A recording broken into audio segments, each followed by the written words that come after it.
Oke, halo. Selamat datang di channelnya Elaborasi di program kali ini. Ya.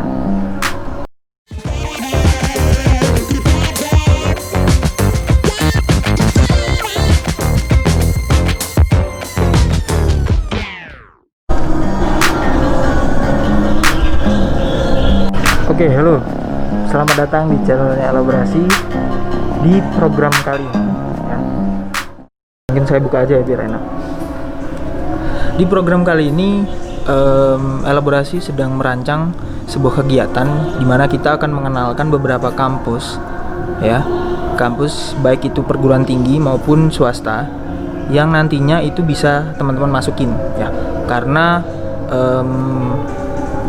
walaupun kita berhasil membaca dari data yang sudah dikeluarkan oleh kementerian sendiri, ya. Kalau dulu kan Kemenristek-Dikti atau Kementerian Riset dan Perguruan Tinggi itu kan ada satu sendiri. Tapi karena pergantian tahun dan juga masa periodenya presiden juga baru, akhirnya sebuah inovasi itu berganti. Akhirnya Kemenristek-Dikti ini balik lagi ke Kementerian Pendidikan dan Budaya. Oke. Nah, jadi sempat juga kita baca datanya dari 2008 sampai 2019 ada 2 tahun yang kita baca. Juga kita baca di situ ada beberapa penurunan ketika antara mahasiswa yang tadinya itu masuk, ya, ketika dia mau masuk ke fase angkatan, misalkan jatuhlah kayak satu angkatan. Nah, dari yang misalkan masuk berapa orang itu nanti ketika lulus itu nggak sesuai dengan kelulusan seperti itu, ya, jadi berbeda. Ada juga yang kita lihat mungkin bisa jadi, ya, ada banyak lagi peserta didik itu yang lulusan dari SMA, ya, seperti itu, ya, tapi karena mungkin mereka karena kesulitan biaya akhirnya mereka tidak bisa menyambung masuk atau perguruan tinggi. Nah inilah jadi dasar bahwasannya kita nanti di video ini bakal nge-share seperti itu, teman-teman. Nah, keseruannya seperti apa? Ikutin terus video ini. Saya akan coba keliling, ya, sekaligus menunjukkan kampus saya di Universitas Negeri Malang, dan juga bakalan ini jadi video pertama pembukaan video teman-teman yang lain, ya, dari kampus yang lain. Oke, itu saja. Ikutin terus. Saya jalan-jalan, ya. Sekarang mungkin kita akan mulai dulu dari yang pertama. Saya sekarang lagi di perpus. Jadi UM juga punya perpus, ya. Nggak mungkin semua kampus pasti nggak ada perpus, ya. Jadi UM punya kampus, UM punya perpus. Jadi di sini adalah sebuah pusat perpusnya, ya. Jadi di antara Fakultas Teknik dan Fakultas Ekonomi, ya. Jadi diapit tengah-tengah seperti itu, dan juga diapit oleh asrama putra, ya. Dan di belakangnya ada masjid. Jadi benar-benar di sentralnya kayak gitu. Nah, di sini teman-teman bisa mendapatkan beberapa fasilitas yang kalau teman-teman itu mahasiswa di sini. Jadi nanti ada beberapa situs-situs library, ya, atau perpustakaan yang berbasis web, ya. Ada seperti Spinger yang saya paham, terus juga ada SOA, oke, ya. Itu ada beberapa jenis-jenis itu yang nantinya itu bisa teman-teman manfaatin, ya, ketika teman-teman punya NIM yang terdaftar di kampus ini. Jadi teman-teman bisa akses dan bisa download atau bisa buka beberapa sumber-sumber yang terdapat di perpustakaan yang berbasis web tadi. Nah, itulah yang saya kira ini adalah keuntungan atau kebermanfaatan ketika teman-teman memilih kuliah di Universitas Negeri Malang sendiri. Dan perpusnya juga termasuk sudah canggih, ya, karena kita juga di sini disediain beberapa laptop yang bisa digunain oleh mahasiswanya ketika teman-teman mau ngetik, ya, gitu kan, dan lu kayak males kayak gitu bawa sejenis buku kayak itu atau laptop, jadi teman-teman tinggal pakai di sini ada. Terus juga di sini ada beberapa buku-buku yang sudah buku-buku legend lah yang sulit kita cari kayak gitu kan, ada juga di sini, ya. Dan juga nanti teman-teman bisa memanfaatkan fasilitas-fasilitas seperti ini. Kayak di sini juga terjangkau wifi-nya, ya banyak tempat duduk yang sudah terfasilitasi colokan, sehingga teman-teman nggak usah takut untuk duduk berlama-lama berjam-jam mengerjakan tugasnya di perpustakaan, karena juga ini adalah salah satu spot mahasiswa di sini untuk biasanya ngerjain tugas kayak gitu. Oke, mungkin ini yang pertama ya, perpustakaan. Kita lanjut ke tempat yang lain. Oke, check it out.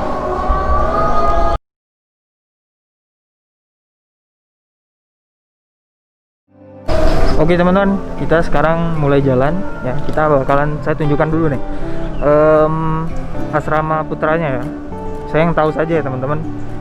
Kalau asrama ceweknya kan nggak mungkin saya harus ke situ kan dan tunjukkan. Oke, tapi saya akan tunjukkan aja lokasinya di mana. Oke, check it out. Jadi ini tadi perpus ya, belakang. Nah, seperti yang saya bilang tadi, di depan perpus itu teman-teman bakalan ketemu yang namanya asrama ya, asrama putra. Sekarang kita menuju ke situ ya. Jadi inilah taman-taman. Mungkin teman-teman yang sudah pernah nonton video kita buat konservasi burung juga ya di lingkungan sekitar, saya pernah buat dan teman-teman ya sama komunitas Malang Ace Laping itu mengiden atau memberitahu lokasi-lokasi yang ada burungnya, dan juga jenis apa aja sih burung yang ada di UM itu sendiri ya. Nah, taman ini adalah salah satu spot keunikan atau spot yang sering dijumpai nyamuk-nyamuk apa ya, burung. Oke, check it out.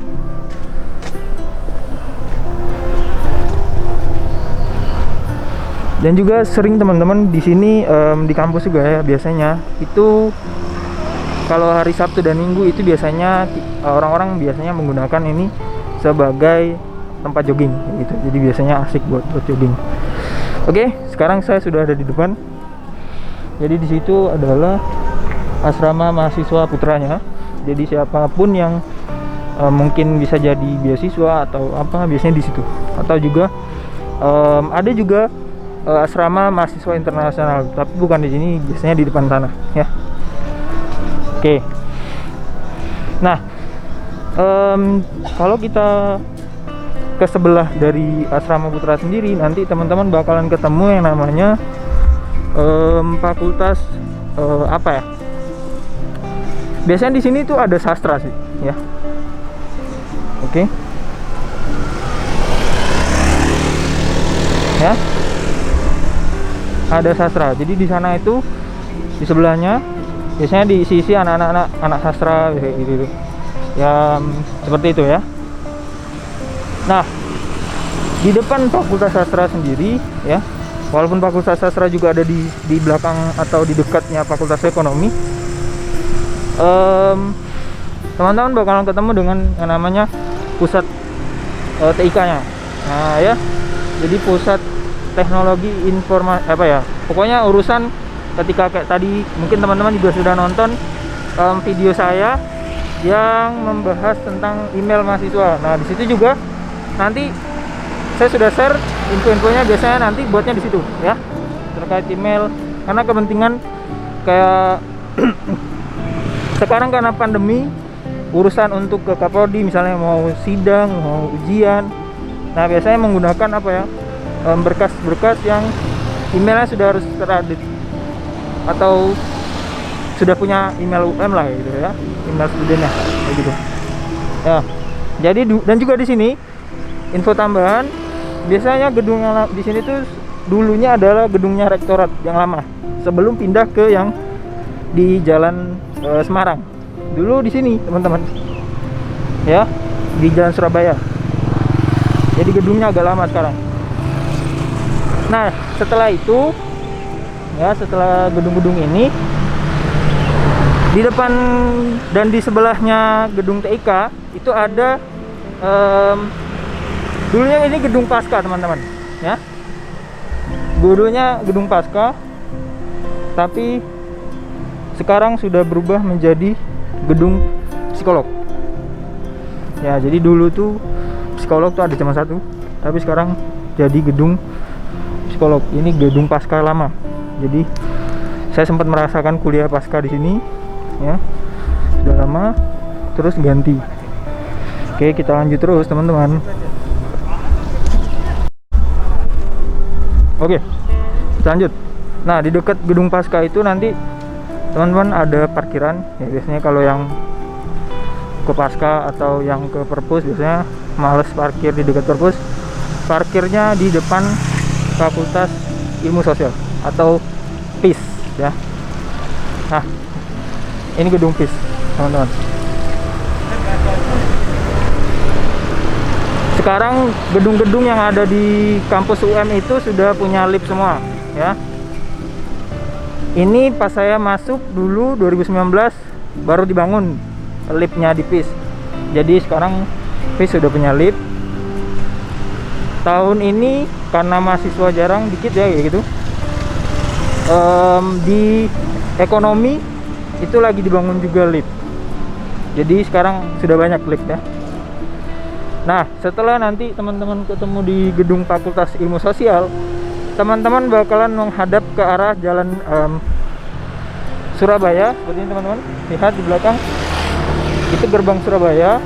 Nanti pas masuk gerbang Surabaya itu ada yang namanya Fakultas Psikolog yang lama. Jadi sebelum dia menggunakan gedung Pasca ya di depan sana tempat tadi, itu dia di situ dulunya.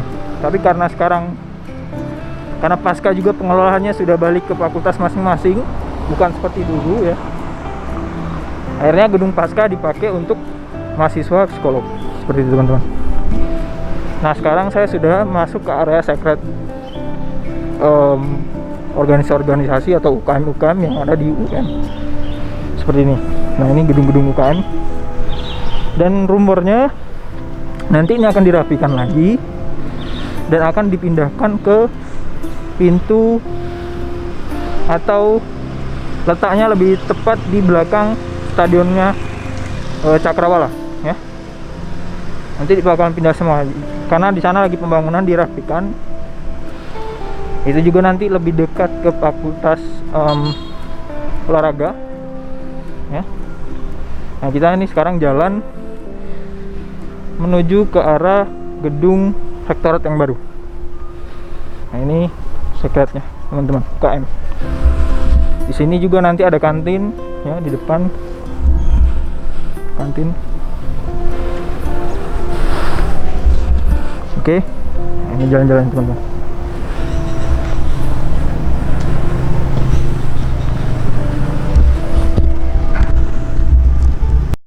Oke teman-teman, lanjut lagi ya. Sudah kita belajar UKM, kita mau mengarah ke rektorat, gedung rektor yang baru. Nanti kita teman-teman bakalan ketemu di sini ada pusat bahasa. Kalau ini adalah pusat bahasa Mandarin. Ya, di belakang teman-teman. Ya, jadi itu nanti biasanya kelembagaan gitu ya, bahasa. Nah, lanjut. Ini baru dibuat ATM Center. Dulu pas saya masih maba 2019 ini belum ada, dan proses pembuatannya di akhir tahun, tapi sekarang sudah jadi.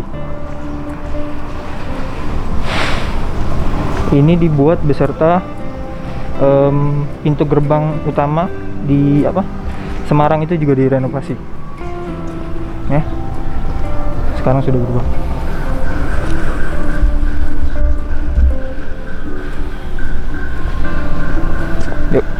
Jadi memang gudang sasana budaya, hubungan internasional sih. Nah, ini adalah museumnya Universitas Negeri Malang.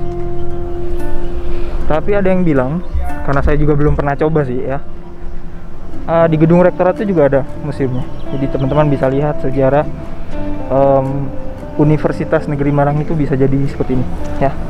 Nah, kan kita kenal dulu UM itu dikenal sebagai IKIP Malang ya, mengalami banyak proses.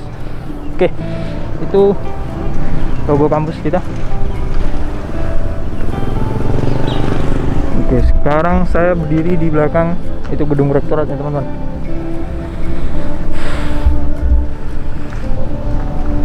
Saya akan jalan terus ya teman-teman.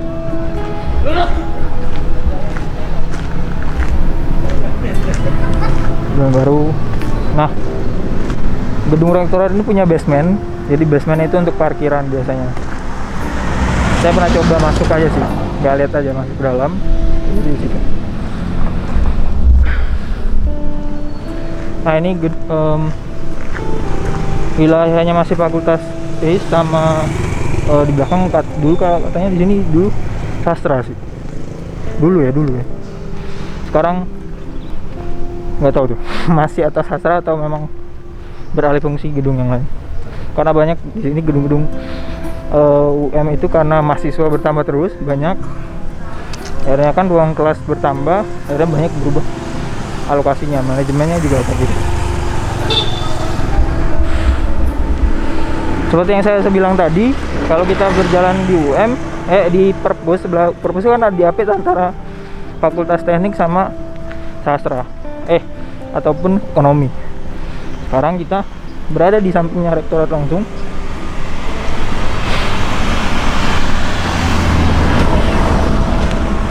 Dan di depan kita ini sekarang adalah Fakultas Teknik, yaitu Teknik Elektro. Oke. Ini pos Indonesianya. Oke, teman-teman. Di belakang saya itu ya, itu teknik mesin. Jadi di apitan di belakang di depannya teknik elektro ini, itu teknik mesin, ada F2-nya. Ini elektro kita. Oke, seperti itu. Sekarang kita lanjut ke depan ya, teman-teman.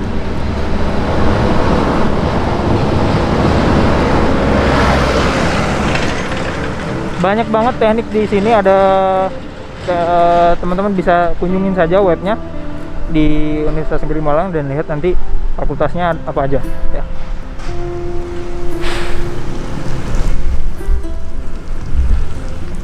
Karena kampus ini adalah kampus pendidikan, walaupun di sini ada teknik elektro, ada teknik mesin, tapi yang diunggulkan adalah pendidikannya, teman-teman. Jadi S1-nya pendidikan elektro, pendidikan teknik elektro, bisa pendidikan teknik mesin gitu. Tapi kalau ditanya ada nggak murni, tetap ada. Jadi kalau saya bilang ya, UM itu komplit. Jadi antara ada segi pendidikannya, ada segi tekniknya.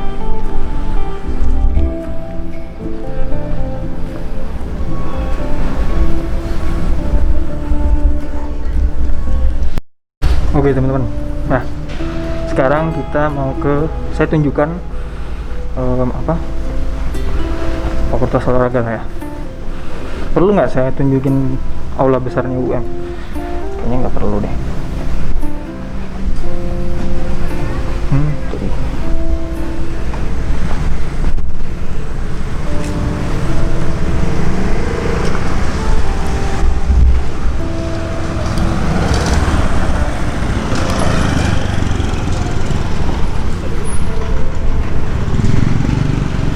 Oke.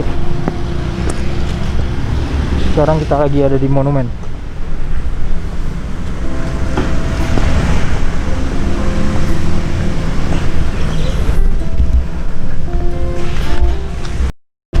Nah, oke teman-teman.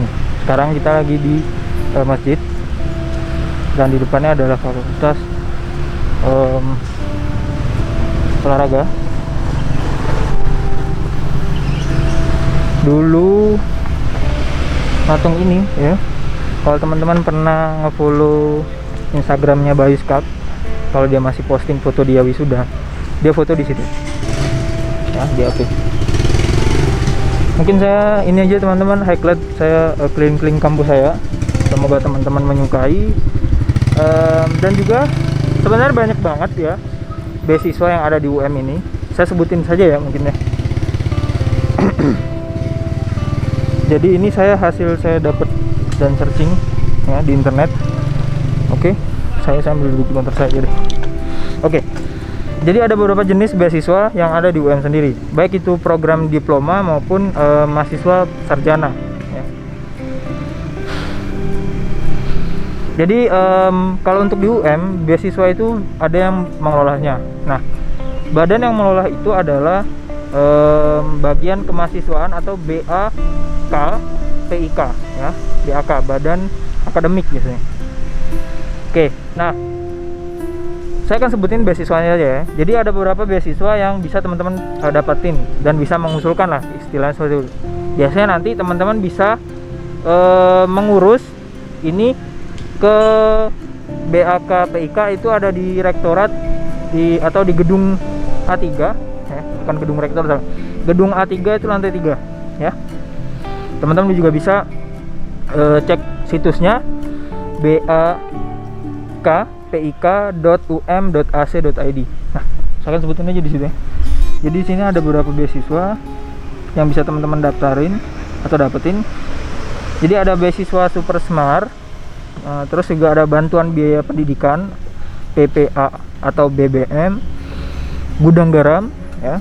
Terus juga ada Toyota Astra, Daya Aksi Tip Mustika atau Yayasan A dan Ahmad Rahmat. Terus juga ada beasiswa Bank Indonesia. Biasanya ini udah sering banget ya, beasiswa BI ini. Di mana-mana kampus pun ada beasiswa BI. Beasiswa Jarum sudah pasti karena di kampus di wilayah saya sendiri di Sumatera Selatan dulu ada juga beasiswa Jarum, cuman saya tidak mendaftar. Beasiswa Bank Rakyat Indonesia juga ada, beasiswa BNI juga ada, beasiswa Bidik Misi ya. Ini udah banyak alumni yang sampai sekarang juga banyak teman-teman yang mereka adalah beasiswa Bidik Misi. Terus juga ada dari BUMN Peduli. Jadi banyak banget beasiswa yang teman-teman sebenarnya bisa dapetin ketika nanti teman-teman sudah menjadi mahasiswa di sini. Tapi syaratnya adalah teman-teman harus ngurus sendiri ya. Karena ya kita udah mahasiswa, mahalnya siswa di atasnya siswa-siswa ya. Jadi nggak perlu lagi kayak kita harus disuapin, harus disuruh ya. Jadi kalau sudah ada tahu info, teman-teman segera lakukan atau segera proses bagaimana apa saja syaratnya, terus pendaftaran seperti apa. Jadi teman-teman tidak harus menunggu info-infonya ya. Itu saja dari saya, semoga bermanfaat. Buat teman-teman yang mau tahu cara daftarnya bagaimana, nanti tinggal kunjungin aja linknya di Universitas Negeri Malang. Oke, itu saja. Mungkin linknya nanti akan saya taruh semua ya di di deskripsi. Oke, itu saja teman-teman dari saya. Ikutin terus kegiatan tur kampus dari kampus-kampus yang lain ya. Nanti teman-teman saya juga akan membuat video dari kampus-kampus lain ya, baik itu kampus perguruan tinggi maupun universitas. Oke, itu saja dari saya. Jangan lupa untuk subscribe, like, and comment, and share video ini, apalagi video ini bermanfaat ya. Oke, see you di next video. Bye bye.